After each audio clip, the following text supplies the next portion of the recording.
Welcome back. तो friends, अभी का वीडियो है इंडिया और नॉर्थ कोरिया के बीच मिलिट्री पावर कंपैरिजन में कौन किस पर भारी, India versus north Korea. North Korea भी तो ज्यादा मतलब छोटी सी कंट्री है और उससे कंपैरिजन बनता ही नहीं, क्योंकि आप छोटी मोटी कंट्री से क्या कंपेयर करेंगे। नहीं, मैं पहले क्या सोच रही थी, मैंने क्या कंट्री कौन सी चुन ली इंडिया के साथ कंपेयर करने के लिए, तो मैं तो वही सोच के हो रही थी कि वहां पे तो कोई लॉ ऑर्डर कुछ भी नहीं है यार, जो बोल दिया वो तो बंदे का वो आपको छोटी मोटी है।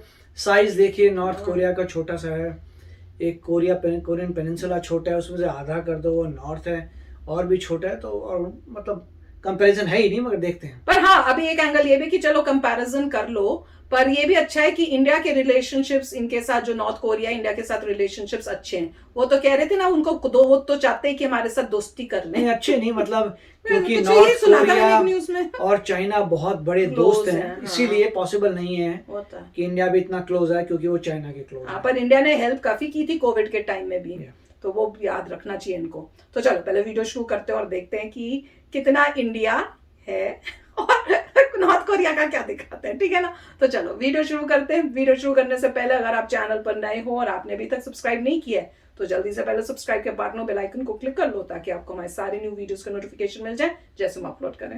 अगर आपको वीडियो पसंद है प्लीज लाइक एंड शेयर। चलिए शुरू करते हैं। दोस्तों, नॉर्थ कोरिया जिसके लीडर किम जोंग उन को पूरी दुनिया तानाशाह के रूप में जानती है, क्योंकि ये साउथ कोरिया पर आक्रमण करके पूरे कोरिया पर अपना कब्जा जमाना चाहते हैं, और इसके लिए ये एक के बाद एक हथियार बनाते जा रहे हैं। वहीं दूसरी ओर इनके देश में भूखमरी के हालात हैं, लोगों पर कड़े प्रतिबंध हैं, नौजवान महिलाओं और पुरुषों को जबरन सेना में भर्ती किया जाता है, और इनसे बचने के लिए साउथ कोरिया ने अमेरिका की मदद ले रखी है, जिसके चलते ये अमेरिका को भी लगातार चुनौतियां देते रहते हैं। पाकिस्तान की मदद से इन्होंने परमाणु हथियारों की तकनीक हासिल कर ली है, और चीन और रशिया की मदद से लंबी दूरी की मिसाइलें भी बना ली हैं, जो कि अमेरिका तक पहुंच सकती हैं। इनके भीषण हथियारों के परीक्षण को लेकर इन पर दुनिया भर के सैंक्शंस लगे हुए हैं।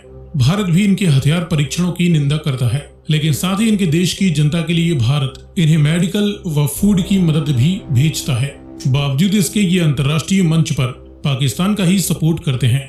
हाल ही में भारत ने इनके लंबी दूरी के मिसाइल परीक्षण की कड़ी आलोचना की है और कहा है कि पाकिस्तान और नॉर्थ कोरिया इन दोनों ही देशों पर यूनाइटेड नेशन सिक्योरिटी काउंसिल को कड़े एक्शंस लेना चाहिए, क्योंकि ये दोनों ही देश बिना अपने लोगों की परवाह किए अपने पड़ोसी देशों को आए दिन परमाणु हमले की धमकियां देते रहते हैं।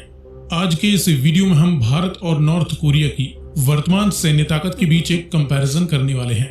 लेकिन वीडियो में आगे बढ़ने से पहले आपके लिए एक सवाल, नॉर्थ कोरिया की राजधानी कौन सी है, प्योंगयांग या सियोल? अगर आपको इसका जवाब मालूम है तो कमेंट में लिखकर बताएं। साथ ही जानकारी पसंद आए तो वीडियो को लाइक एंड शेयर करते हुए चैनल को सब्सक्राइब करना ना भूलें। अब चलिए शुरू करते हैं। शुरुआत करें भारत की करंट पॉपुलेशन से, जो कि 138 करोड़ से ज्यादा है। इसके मुकाबले नॉर्थ कोरिया की पॉपुलेशन महज 2.5 करोड़ ही है।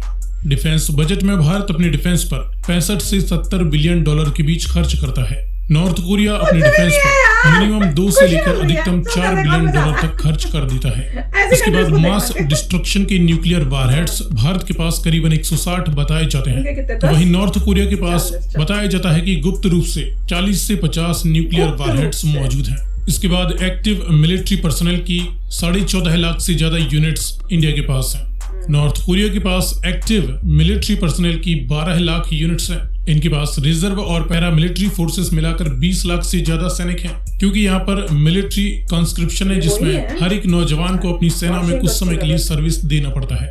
जमीनी ताकत में 4700 से ज्यादा man battle tanks Indian army के पास हैं। नॉर्थ कोरिया के पास पुराने सोवियत समय के व कुछ चाइनीज और अपने खुद के टैंक्स मिलाकर 5800 से ज्यादा मैन बैटल टैंक्स हैं। ये पुराने हथियारों को रिटायर नहीं करते, बल्कि उनमें कुछ अपग्रेड करके उनका इस्तेमाल अभी भी करते रहते हैं। बाकी इनके एक्टिव वेपन्स की जानकारियां काफी गुप्त रहती हैं। इसके बाद इन्फेंट्री, फाइटिंग व्हीकल्स और आर्मर्ड पर्सनल कैरियर्स की 2500 से ज्यादा यूनिट्स इंडियन आर्मी के पास है। नॉर्थ कोरिया के पास 4100 से ज्यादा इन्फेंट्री और आर्मर्ड व्हीकल्स मौजूद हैं। इसमें भी पुराने सोवियत समय की वेपन्स की संख्या काफी ज्यादा है। सेल्फ प्रोपेल्ड आर्टिलरी गन्स की जहां 100 यूनिट्स इंडियन आर्मी के पास है और 100 और जल्द ही भारत को मिलने वाली हैं।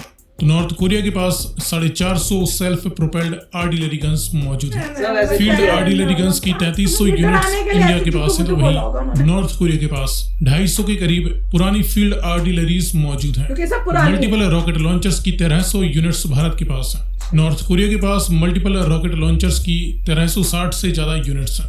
एयर डिफेंस में भारत इस्तेमाल करता है सबसे advance Russian S-400 Triumf, Barak 8, Akash, Spyder, QR surface to air missile system. North Korea इस्तेमाल करता है सोवियत समय के S-200, रशिया द्वारा S-125 नेवा और पेट्रोरा, और सोवियत समय के ही S-75 Dvina surface to air missile systems.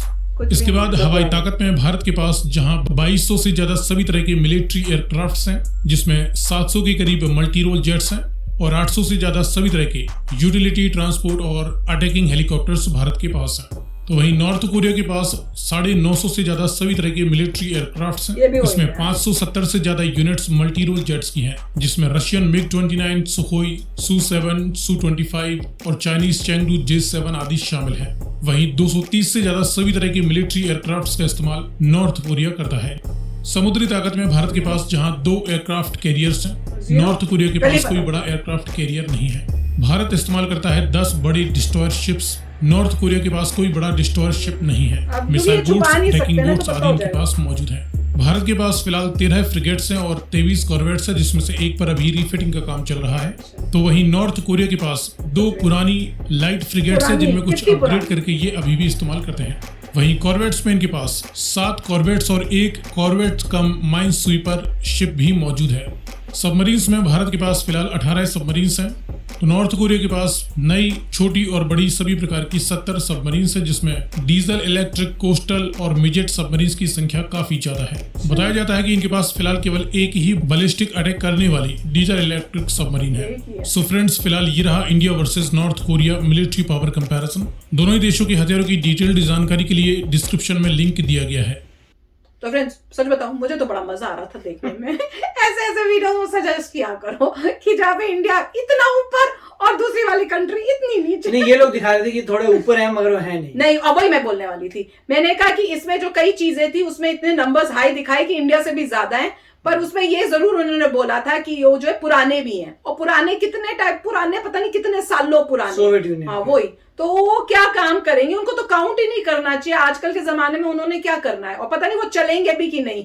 हो सकता है उनके अंदर जंग भी लग गया हो कि वो जब मिसाइल छोड़े वो मिसाइल निकले ही ना बाहर। तो वही मैं कह रही हूँ। और कई चीजों में तो ऐसी थी जिसमें नंबर्स तुम कुछ भी बोल सकते हो, वो कंट्री कुछ भी बता सकती है। क्यों?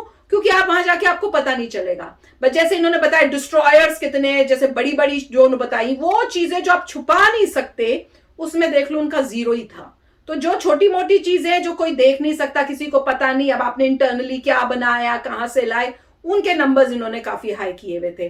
पर जो अभी है क्लियर हो रहा था, मुझे तो लग रहा है कि अंदर से खाली है। इतना लोग बोलते ये है वो है, मुझे लग नहीं रहा इनके पास कुछ ज्यादा वेपनरी है। मुझे ऐसे पता नहीं, जैसे होता है ना कि दिल कहता है, वो वैसे मुझे लग रहा है दिल ये कह रहा है मेरा। राइट, मेरे ख्याल से वर्ल्ड में इंडिया का रैंकिंग शायद 4th है। सबसे पहले US है, फिर रशिया है, चाइना है, फिर इंडिया है मिलिट्री पावर में। और मेरे ख्याल से नॉर्थ कोरिया के 11 या 12 रैंकिंग है। अच्छा, और मतलब ठीक है 11 और 12 रैंकिंग है। तो ऐसी बोल के बता के होगा। अब चक्कर ये है क्योंकि वो एक डिक्टेटरशिप है, आपको कभी पता नहीं चलेगा क्या है क्या नहीं। वो हमेशा नंबर्स अपने हाई बनाएंगे, क्योंकि वो दिखा रहे हैं उनका मेन टारगेट US है। वो सिर्फ ये कहीं पर भी कुछ होता है वो US को ही बोलते रहते हैं, हम ये कर रहे हैं, ये कर रहे हैं, ये उड़ा देंगे, वो उड़ा देंगे। तो जो भी हो रहा है उनका बस यही है कि US को उड़ाना है। तो नंबर्स भी वो इंक्रीज करके दिखाते हैं कि हमारे पास इतने सारे ये हैं। वो सेम फिलॉसफी है सभी डिक्टेटरशिप्स की, ये दिखाना कि हम बड़े पावरफुल हैं। चाइना भी वही करता है। फ्रीली जहां पे कोई इंसान जा नहीं सकता। आप देखिए, अगर मान लीजिए कोई बंदा है, वो कहता है कि मेरे को वीजा चाहिए नॉर्थ कोरिया का, पहली बात तो उसे वीजा मिलेगा नहीं। अगर मिल भी जाता है किसी को पता नहीं, वापस आता नहीं आता। तो मतलब इतनी उसमें प्रॉब्लम है कि वहां पे कोई फ्रीली जा नहीं सकता, अरे और ना ना बाबा, ही कोई जाए भी वहां मत। से एक समय जब कोविड होता उन्होंने कहा था कोई नहीं आ सकता, हाँ। ना अंदर कोई आएगा ना अंदर कोई जाएगा, हाँ, उस सील न्यूज़- कर रहे हैं हाँ। पूरे अपने एरिया को। और न्यूज कितनी आ रही थी कि बहुत बुरी हालत उनकी इंटरनली हो रही है, क्योंकि उन्होंने जब ये सील किया है तो उन्हीं को प्रॉब्लम ज्यादा हो रही है, क्योंकि ना कुछ खाना आ सकता है ना कुछ आ सकता है, उस वजह से अंदर जो है लोगों को खाना तक नहीं मिल रहा है, बहुत वो हो गया और है। उन्होंने काफी मतलब जो है, अगर लोगों को बुलाते बुलाते भी हैं तो ऐसे कहते हैं कि फेक बना रखे विलेजेस, फेक विलेजेस हैं, सब कुछ फेक सुना है, है। वहां पे ऐसी काम धाम होता है, मगर एक्चुअली बहुत जबरदस्त जहाँ एरिया में गरीबी है। और वो भी सही है कि हर इंसान को मैंडेटरी है कि तुम्हें वॉर में तो जाना ही पड़ेगा, लर्न करना पड़ेगा।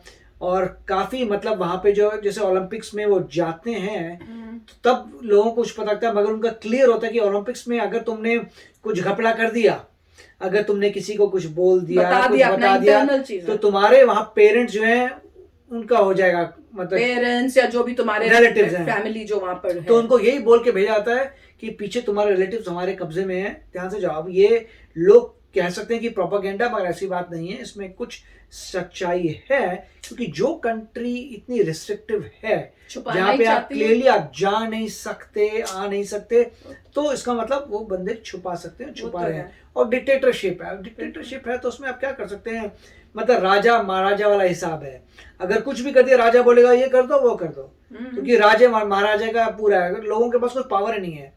तो मेरे ख्याल से फिर भी इन्होंने अच्छा कंपैरिजन किया था, मगर इन रियलिटी इसमें कंपैरिजन वाली कोई बात नहीं है। नहीं, पर मजा आया, मुझे तो बड़ा मजा आया। और जब नंबर हाई हो रहे थे तो उसमें उन्होंने हिंट दिया था कि पुराने मिलाकर भी, उन्होंने बता दिया था कि सोवियत यूनियन के टाइम के भी मिलाकर, तो हिंट मिल रहे थे। समझदार को इशारा काफी है, ठीक है ना। तो चलो चलते हैं, मिलेंगे नेक्स्ट वीडियो में बहुत ही जल्द। Till then take care and bye bye. तो अगर आप मेरे इस चैनल पे नए हो तो जल्दी से सब्सक्राइब के बटन को हिट करो और बेल आइकन को क्लिक करो, ताकि आपको मेरा जब नया वीडियो मैं लगाऊं आपको उसके बारे में जल्दी से पता चल जाए।